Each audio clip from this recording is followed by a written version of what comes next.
What's going on, Bobby? Boy, tell you what, the summer weather starting to come. Yes, indeed. Yes, indeed. Man, we back at it again. Man, we told y'all when we wasn't gonna be that long for our second show back. Man, military talked something about on our last show about lifestyle, the cigar lifestyle. Man, I think the lifestyle done changed. It has. It's evolved, I would say. I think that with the lifestyle, so it was traditional older gentleman's kind of lifestyle, if you will. And I think that more youth have adopted it, and they've made it fashionable, if you will. So a lot of times you can only smoke, little smaller areas. You have to get in private clubs. Now, the cigar industry is an over $1 billion industry. Some clubs have adopted separate sections for cigar smokers. Some cigar lounges almost look like nightclubs. So it is a big industry. You think about all the different accessories, the headwear, the cigar cases. It's just so big. So I think that the lifestyle has become so welcoming to anybody. And the good thing about, we always talk about you go into a cigar lounge, you leave all your titles and everything at the door. It has made it much more enjoyable, and the types of conversations that you're able to indulge in are so much better, I think. Well, so has the lifestyle changed from 20 years ago, from where it was more of a rich man smoking cigars? Yes. Yeah. So now we see everyone smoking cigars today. Are they regular smokers, or are they just occasional smokers? I think you get a combination of both. And I think the cigar industry identified that. And some lines cater to the casual smoker.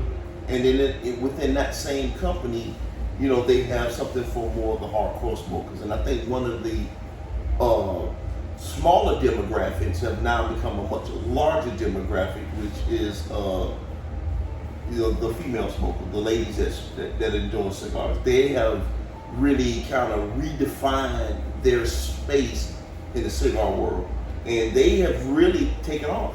Well, I'm not going to get into it between the men and the women, because I think it's still one equal when it comes to lifestyle.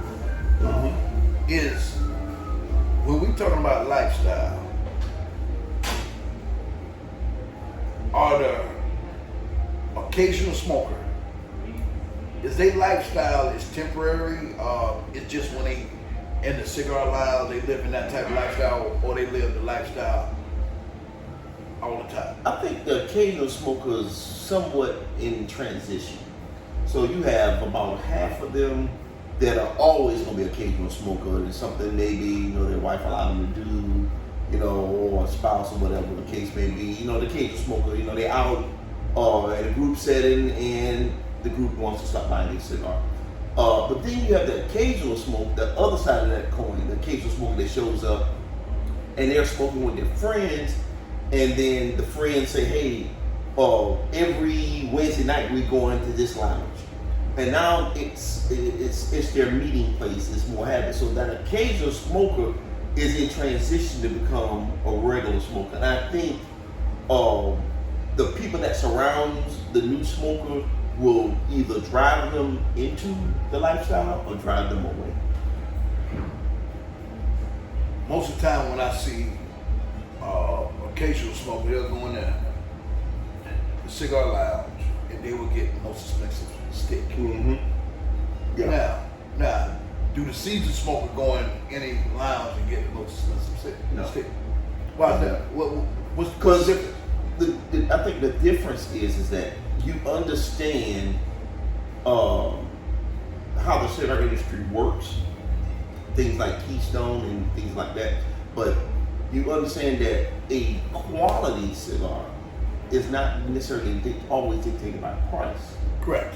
So some of the cigars that we talked about that are in our top 5 of all time, most of them are under $15. Correct. Yes.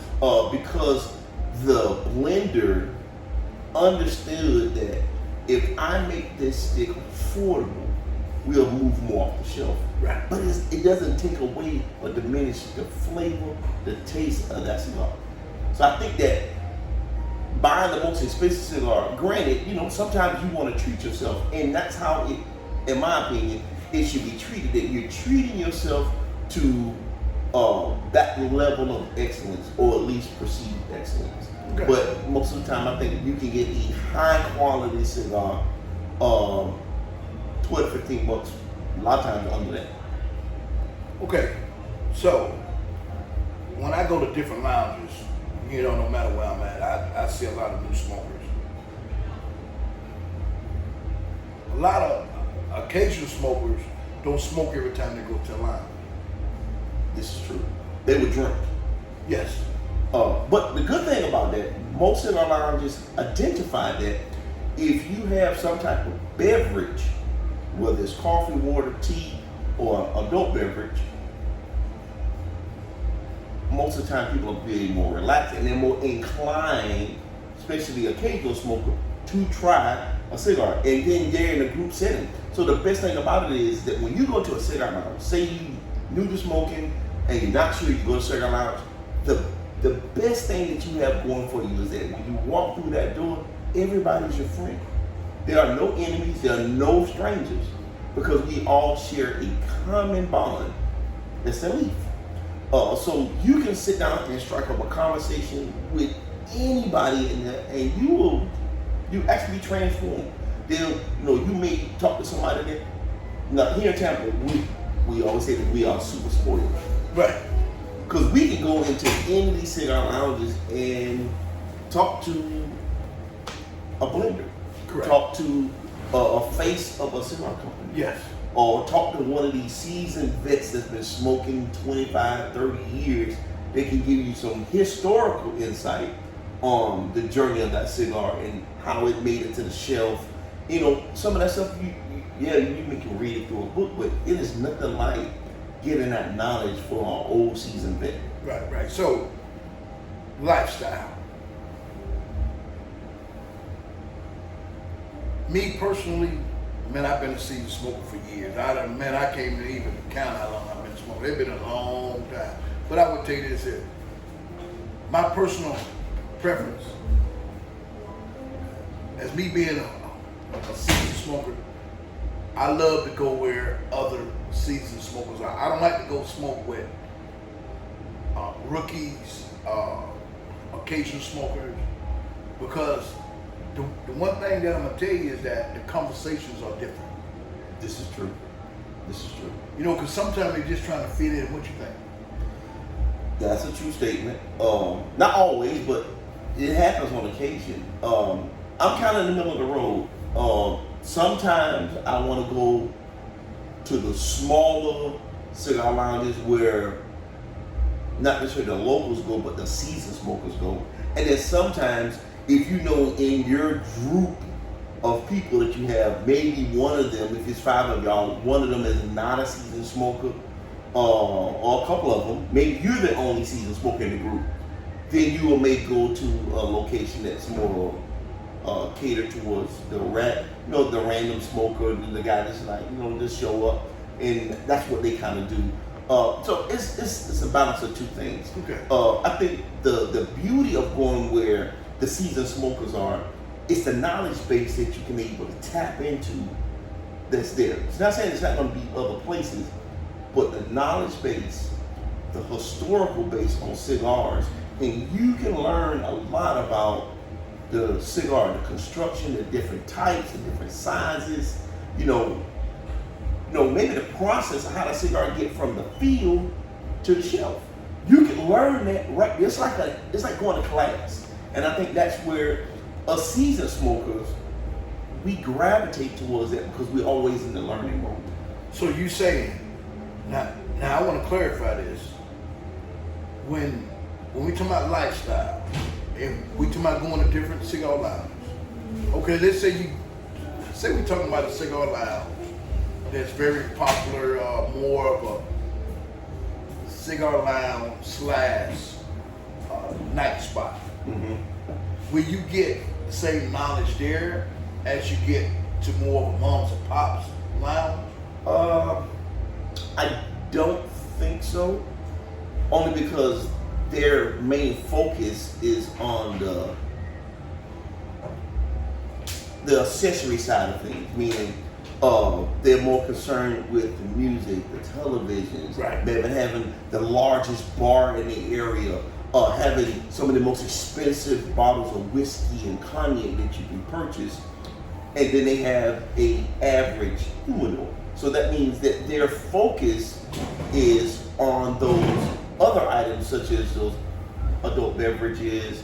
Maybe they selling humidors. Maybe they selling some high-end lighters and colors. So their focus is not necessarily on the actual cigar itself. It's on the accessory side of things. But then you go to a mom and pop where that's all they know for the cigars. They may have 2 or 3 humidors that you can purchase, maybe 2 or 3 lighters, maybe 2 or 3 cutters. But what they have, they're all about the humidor. Correct. And they take on any boutique type of cigar to actually give the smoker a huge palette of things to choose from. It's not saying those big box stores don't do that, but what you'll see is big brands, big names. But what if you really want to try to, challenge yourself, diversify your humidor, add some new stuff, try something different that you haven't tried? Because if you've been smoking 20 plus years like we have, there's not too many things that jump out of the shelf because you've had it at least once. But when you go to a mom and pop, they may have some local stuff that maybe you got a couple of guys got together or a couple of ladies got together and they say, we want to have our own cigar, and they sales pitch it to that local mom and pop, and mom and pop put it in there. Right. You're not going to get that at the big box store. And then what you're not going to get is that hometown local feel that they appreciate your business because you actually passed how many cigar lounges and humidors to get to them. So they allow you to come in there, stay as long as you want. Sometimes they offer you free beverage. They'll sit down and talk to you. You can actually talk to them about, hey, what it's like to own a cigar lounge. You can get that different level of intellect that you may not always get at the big box stores because they're more about making sure the 50 customers that are sitting on this side of the room all got drinks. And the wait staff is constantly doing that, and you don't get an opportunity to really interact with either the tobacconist or whoever's running the humidor. Well, I want to add one thing to this. My personal experience, when you go to a smaller lounge, not even a mom and pop, that I love when the tobacconist comes to sit with you and he spread his knowledge. Yes. Because I think spreading the knowledge may be one of the best things. Because any smoker don't have all the information. No. They don't. But I would tell you this here, the tobacconist gonna get the information first. A good tobacconist. Yes. A seasoned vet. I'm talking about tobacconists that actually smoke. Now, there's a whole bunch of tobacconists out there that doesn't smoke. This is now, true. I'm gonna add that one in there. But I'm just saying, when we talk about lifestyle, it's a whole broad area when we talk about lifestyle. Extremely. Lifestyle is not living the lifestyle. A lifestyle is actually smoking. You continue to get knowledge on a daily basis. You spread your palate. It's not even about wearing smoking clothing. And that's one of the big things we see here in Tampa, Florida. Everybody wearing tobacconist clothing. Yeah. Remember what I'm saying. Everyone is wearing tobacconist clothing.